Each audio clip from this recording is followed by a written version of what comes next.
At first, I would like to greet to all of you a very good morning. Today, we are going to discuss about the histopathological alteration of splenic tissues. When we discuss about the spleen,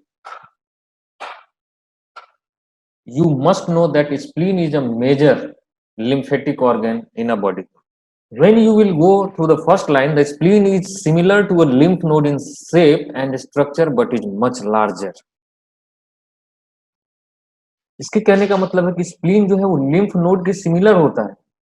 total 6 lymph nodes होते हैं, ठीक है। तो ये जो lymph nodes हैं, ये सभी लिम्फ नोड में सबसे बड़ा होता है, ठीक है। सेकेंड वही है कि largest lymphatic organ in the body. Lymphatic organ जब हम बोलते हैं, it is enclosed in an elastic capsule of connective tissue which extends inward to divide the organ into lobules. Prior to that, we will discuss what is a lymphatic organ. Lymphatic organs are the organs where lymphocyte generates and matures itself. ठीक है, जैसे हम लोग kidney के बारे में पढ़े हुए, जैसे हम लोग पढ़े हुए होंगे कि primary lymphoid organ in case of fishes जो होते हैं वो कौन कौन से होते हैं। किडनी होता है, एंटीरियर किडनी होता है, स्प्लीन होता है, ठीक है। Spleen is a secondary lymphoid organ.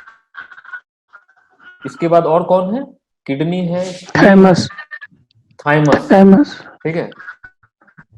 Thymus is a primary lymphoid organ और secondary primary lymphoid organ. Good, primary तो among these three the largest lymphatic organ is spleen।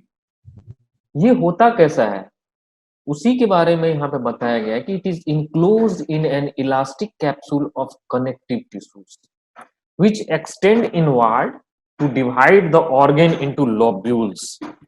तुम लोग बार बार पढ़ते होगे lobules, tubules, तो ये डिफरेंसेस तुमको पता होना चाहिए कि किसको हम लोब्यूल बोलेंगे, किसको ट्यूब्यूल बोलेंगे। ट्यूब्यूल जो होता है ये बहुत छोटी छोटी चीजें हैं। ट्यूब्यूल होता है जिसका एक डिमार्केशन होता है, जहां पे लाइनिंग होती है और एक पर्टिकुलर जगह ड्रेन करता है, ट्यूब फॉर्मेशन करता है। लोब्यूल्स मतलब क्या होता है कि एक सराउंडिंग, एक आप जब इसको देखेंगे तो ये क्या होता है, ये कनेक्टिव टिश्यू से चारों ओर घिरा रहता है, ठीक है ना, कनेक्टिव टिश्यूज। और ये जो कनेक्टिव टिश्यू रहेगा इनर लाइनिंग रहती है जो कि अंदर की ओर खींची हुई होती है, और इसके जो दो पार्ट होते हैं, ठीक है। अच्छा, चौथे पॉइंट बाय पॉइंट हम लोग बढ़ते जाते हैं। It plays no part in digestion, यह डाइजेशन में कोई रोल प्ले नहीं करता है। Instead only concern with the blood and the lymph. तो ये किससे कंसर्न रखता है स्प्लीन, या तो ब्लड से या लिम्फ सर्कुलेशन से कंसर्न रखता है। इसका रोल क्या है, ब्लड और लिम्फ का सर्कुलेशन करना through out the body. All vertebrates have a spleen, जितने भी वर्टिब्रेट होते हैं सभी में स्प्लीन होती है। इन केस ऑफ कार्प कैसा होता है spleen, it is dispersed, small small dots आप देखोगे जो आपके लिवर या इंटेस्टाइन के बगल में आप पिन पॉइंट जैसा, आप दाने जैसा देखेंगे कि टिश्यूज होते हैं, डिस्पर्स्ड होते हैं, तो वो होता है spleen.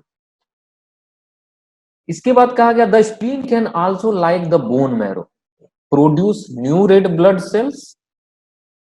It is regarded both as haemolytic and as haemopoietic organ. Lymphatic organ जैसा हम बोले, हीमोपोइटिक मतलब जहां हीमोपोइसिस होता है, जहां पे रेड ब्लड फॉर्मेशन होता है। हीमोलाइटिक जहां पे ब्लड सेल्स डिस्ट्रक्ट होते हैं, यानी हमारा जो ब्लड सेल का जो ड्यूरेशन होता है 120 डेज या 90 डेज डब्ल्यूबीसी, ठीक है, ठीक है। WBC RBC 90 days, WBC 120 days. ये जो होता है ये कहाँ पे डिस्ट्रक्ट होता है, तो यही स्प्लीनिक टिश्यू में जाके जो है इसका डिस्ट्रक्शन होता है, ठीक है। देन फिर है like other lymphatic tissue the spleen produces lymphocyte specially in response to invading pathogen. यही यहाँ पे कहा गया है, दूसरे लिम्फेटिक टिश्यू की तरह स्प्लीन भी जो है लिम्फोसाइट प्रोड्यूस करता है। किसके अगेंस्ट, किसी पर्टिकुलर पैथोजन के अगेंस्ट। सपोज कोई पैथोजन हमारे बॉडी में इंटर किया, इंटर करने के बाद क्या करेगा, वो सिस्टमिक सर्कुलेशन में जाएगा नहीं। जब भी हमको कोई डिजीज होता है तो सबसे पहले क्या होता है, पहले पॉइंट ऑफ एंट्री होती है उसकी, या रूट ऑफ एंट्री होती है, तो that is fixed either through inhalation, either through injection, ठीक है ना।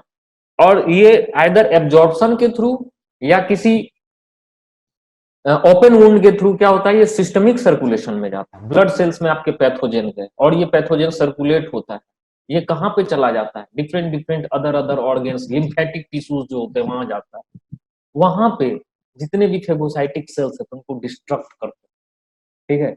यदि किडनी में जाएगा, बी सेल्स को एक्टिवेट करेगा।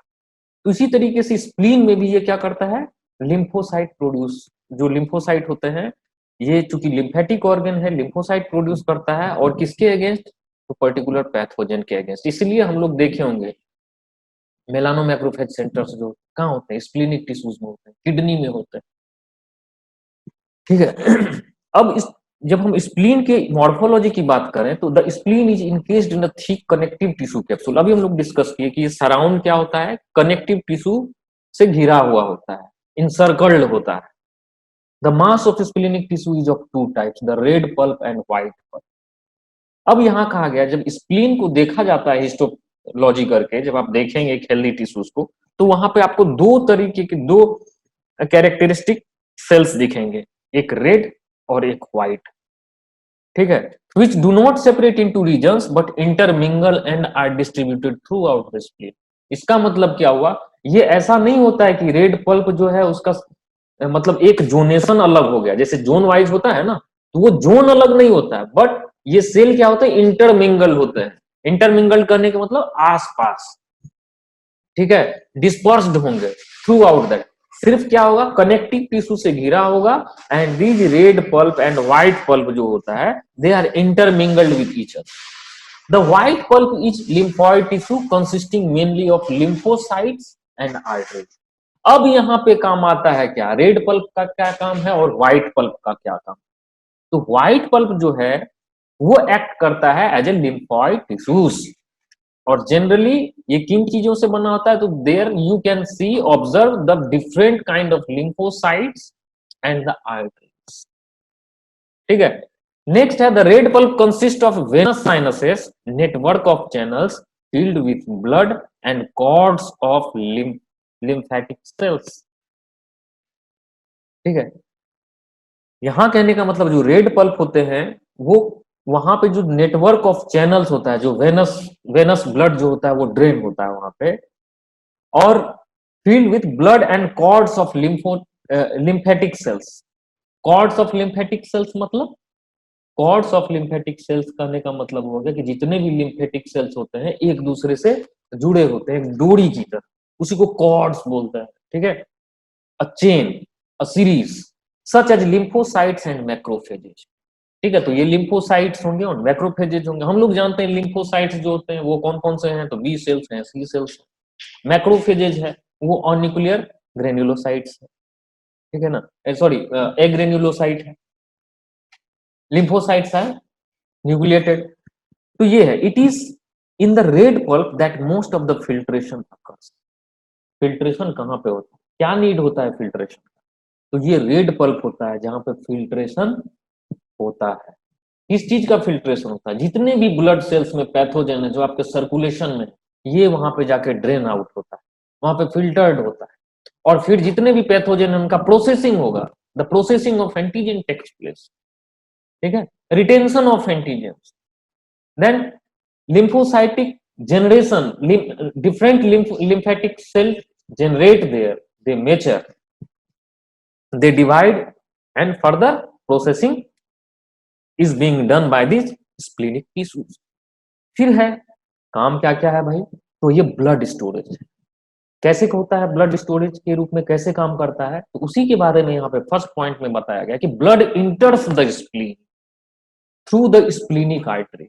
स्प्लीनिक आर्टरी कहाँ थी, लिम्फेटिक सेल्स, याद होगा। तो blood enters the spleen through the splenic artery, moves through the sinuses, ठीक है, where it is filtered, venous sinuses में वहां से फिल्टर हो गया, और वहां जो लोब्यूल्स होते हैं जो हम लोग डिस्कस किए थे, ये एक एम्प्टी स्पेस होता है, वो स्पेस में जाके डिस्पर्स, अभी हम लोग देखेंगे आगे।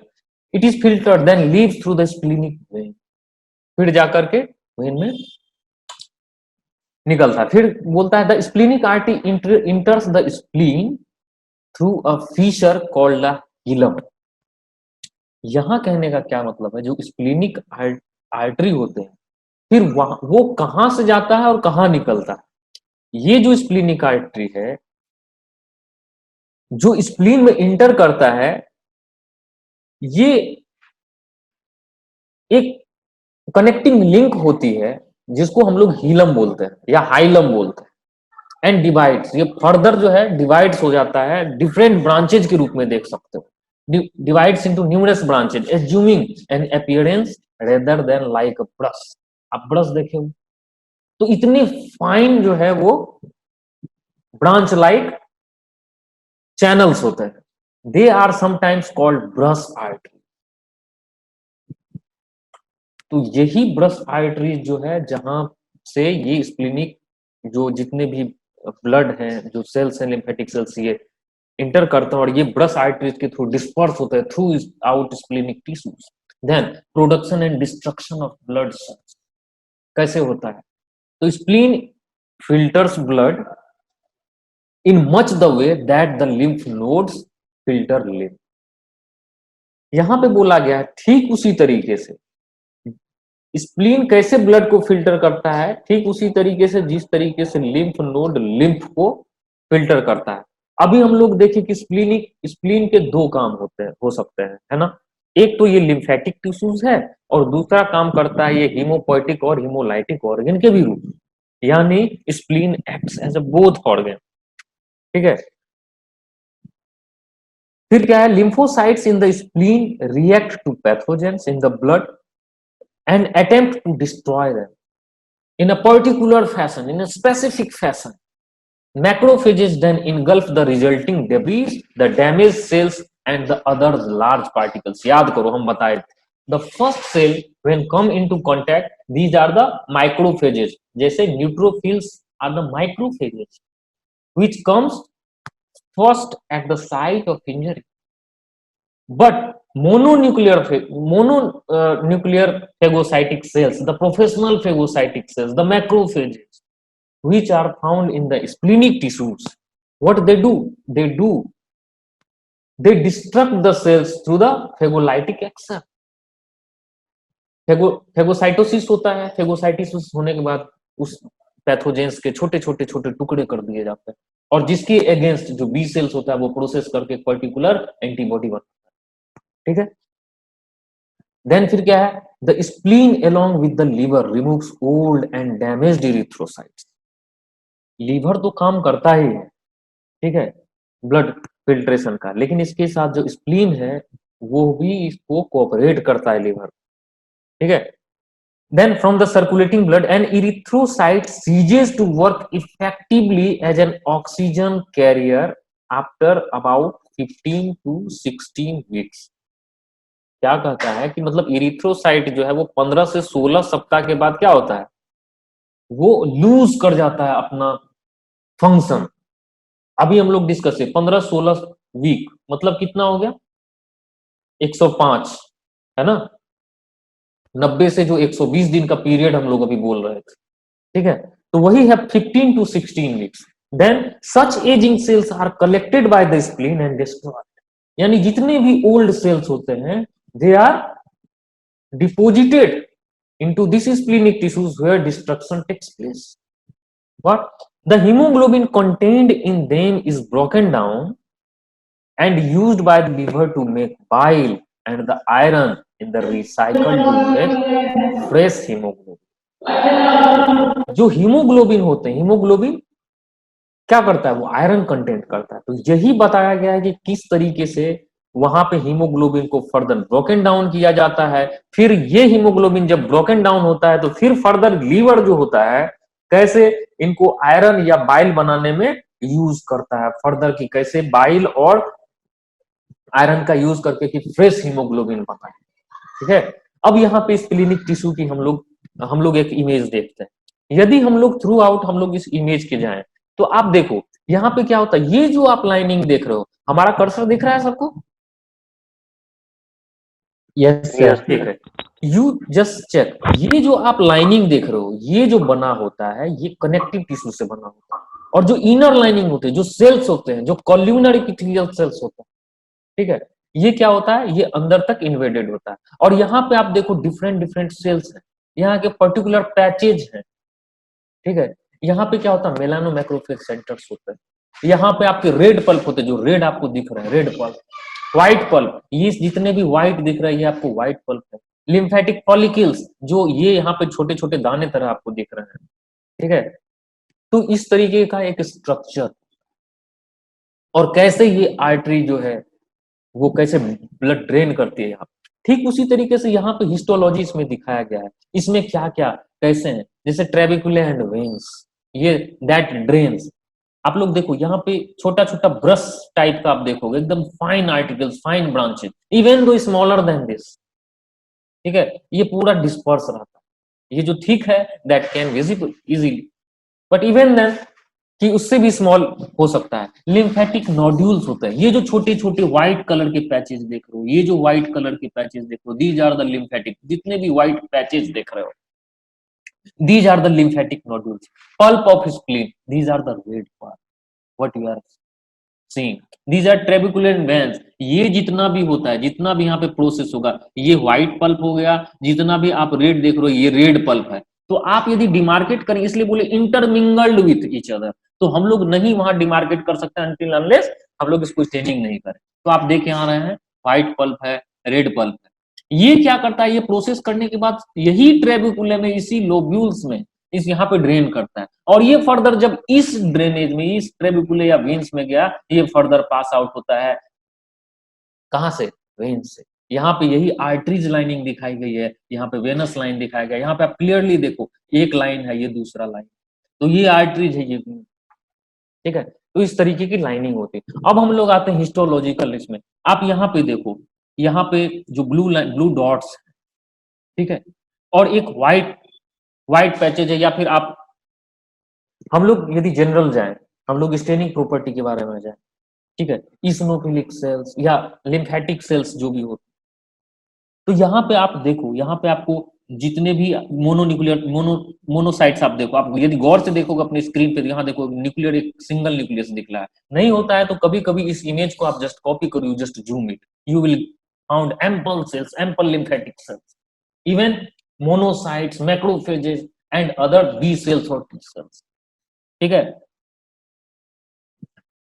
तो यहाँ पे हम लोग, ये जो आप लोग देख रहे हो, ये ट्रेबिक्यूले, ये देखो लंबा सा है, ये लंबा सा है, ये ट्रेबिक्यूले है। तो यहीं पे प्रोसेस होकर के ये क्या करते हैं, फर्दर ब्लड में ड्रेन करते हैं थ्रू आउट, फिर जो सर्कुलेशन कैरी ऑन होता है। और यहाँ पे क्लियरली हम लोग देख सकते हैं व्हाइट, रेड, या फिर आपका ब्लू, तीन तरह के सेल्स आपको दिख रहे हैं। एक व्हाइट एम्प्टी स्पेसेस आपको दिख रहा है, आपको ब्लू सेल्स दिख रहे हैं। ये ब्लू सेल्स क्या है, ये रेड सेल्स क्या है, ठीक है। यदि हम लोग आते हैं एग्रेनुलोसाइट्स पे, एग्रेनुलोसाइट्स कौन सा स्टेन कलर करता है, तो ये सब आप अपने जितने भी प्रीवियस स्टडीज हैं उनको रिकॉल कीजिए, ठीक है। हम हैं ही बताने के लिए, लेकिन आप भी फर्दर उसमें पढ़िए, थोड़ा सा पढ़ो, ठीक है, बार बार। हिस्टोपैथोलॉजिकल अल्टरेशन क्या है एसोसिएटेड विद स्प्लीनिक टिश्यू, यहाँ पे कहा गया है, जनरली बहुत ही कम स्टडी हुए हैं स्प्लीनिक टिश्यूज के बारे में, क्योंकि फिश इज ए स्मॉलेस्ट, मतलब one of the small organism among vertebrates. यदि हम लोग छोटी सी बात करें, छोटी मछलियां कार्प को हम लोग लेते तो छोटा ही है, यदि हम अपने बॉडी साइज का कंपेयर करें, अदर वर्टिब्रेट्स का कंपेयर करें, ठीक है ना। तो obviously the spleen size body ratio में भी क्या होगा, बहुत शॉर्ट होगा, बहुत स्मॉल होगा। So that you have to carefully observe the splenic tissues, that you have to segregate, that you have to isolate, that you have to preserve very carefully, ठीक है। तो यहाँ पे बहुत लिमिटेड स्टडी है, क्या होता है जनरली, क्या क्या चेंजेज हो सकते हैं, हमारे सेल्स कौन कौन से हैं, अब यहाँ पे कॉल्यूमिनर एपिथेलियल सेल्स, ठीक है, या फिर हमारा जो मॉडरेट डिप्लीशन ऑफ स्प्लिनोसाइट्स, स्प्लिनोसाइट्स में क्या होगा, रेड पल्प है, व्हाइट पल्प है, तो चेंजेस किस में आएंगे, इन्हीं सभी चीजों में आएंगे चेंजेस, ऑब्वियस है। जब हमारे पास तीन या चार ही तरह के सेल हैं तो इसी में चेंजेस आएंगे। वहीं यहाँ पे क्या, मॉडरेट डिप्लीशन ऑफ स्प्लिनोसाइट्स, मतलब हेल्दी में जितना आपका स्प्लिनोसाइट्स होना चाहिए। आप यहाँ देखिए एम्प्टी स्पेसेस है, मतलब वैक्यूम स्पेसेस है ना। डिप्लीशन मतलब स्प्लीन जो होते हैं वो कम हो गए हैं, जो सेल्स होते हैं, जो स्प्लिनिक सेल्स हैं वो कम हो गए। Damage in the endothelial lining, जो इंडोथेलियल लाइनिंग है ब्रेक हो जाती है, टूटने लगती है। ठीक है, आप लोग यहाँ देखो, ये बहुत अच्छी लाइनिंग है, यहाँ पे बहुत अच्छी लाइनिंग है, लेकिन between you can check the breakage, the damaged epithelial linings, endothelial linings. Okay, then thrombus and intra as well as extravascular accumulation, thrombus formation। thrombus मतलब क्या होता है? थक्का बन जाना। कहाँ थक्का दिख रहा है? कोई किसी को दिख रहा है थक्का? दिख रहा है? कोई दिखा सकता है? This is the thrombus formation, this is the thrombus, this is the thrombus. अब दिख रहा है? Yes sir. Good. So this is thrombus, थक्का जमना।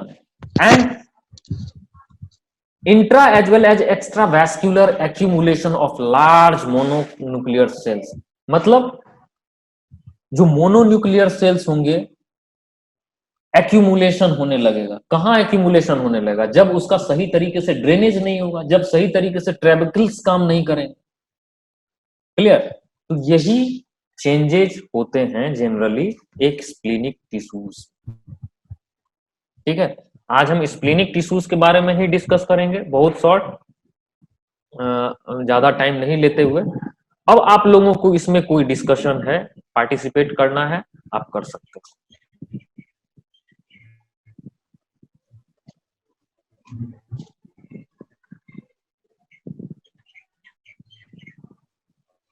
हेलो,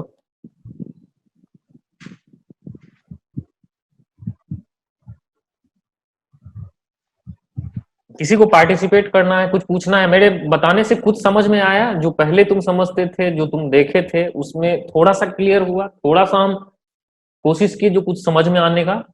अभी आपको याद होना चाहिए। Yes sir. हाँ, तो ये चीज होना चाहिए कि spleen is a major lymphatic organ within a body, within a vertebrate. Clear? पहला चीज। हम बिना हमारे पास स्लाइड नहीं, हम भी आपके साथ बोल रहे हैं, आप भी याद कीजिए क्या क्या पढ़े हम। जो splenic tissue is made up of a covering of endothelial linings that is made up of connective tissues, isn't it? And the inner side is made up of red pulp and white pulp which are intermingled with each other. Clear? What are the function? The processing of antigen takes place, blood storage takes place, they act as a hemopoietic as well as hemolytic organs. So this is the major function of a splenic tissue. ठीक है? Haemolytic मतलब haemolytic मतलब हो गया जहां पे blood cells break down होते हैं। ठीक है, हीमोलाइटिक, लाइसिस मतलब ब्रेक डाउन। ठीक है ना? तो हीमोपोइटिक, इसीलिए ग्रेवयार्ड ऑफ आरबीसी बोलते हैं इसको। यस, ग्रेवयार्ड मतलब जहां पे दफन हो जाता है। ठीक है, मुर्दा घर, यानी कि जितने भी आपके ओल्ड टिश्यूज हैं that will deposited, that will the process of destruction takes place in a splenic tissues. Clear? Yes sir. तो हम लोग थोड़ा थोड़ा पढ़ेंगे, लेकिन जितना पढ़ेंगे उतना अच्छे से सुनो, बस हमारा काम खत्म हो जाएगा। क्लियर है? इसको हम यहीं पे, हाँ यस प्लीज। सर फिशेस में आरबीसी का लाइफ कितने डेज का होता है? Generally it varies 90 to 120 days. Okay sir. Same, this is same as does in other vertebrates. Yes sir.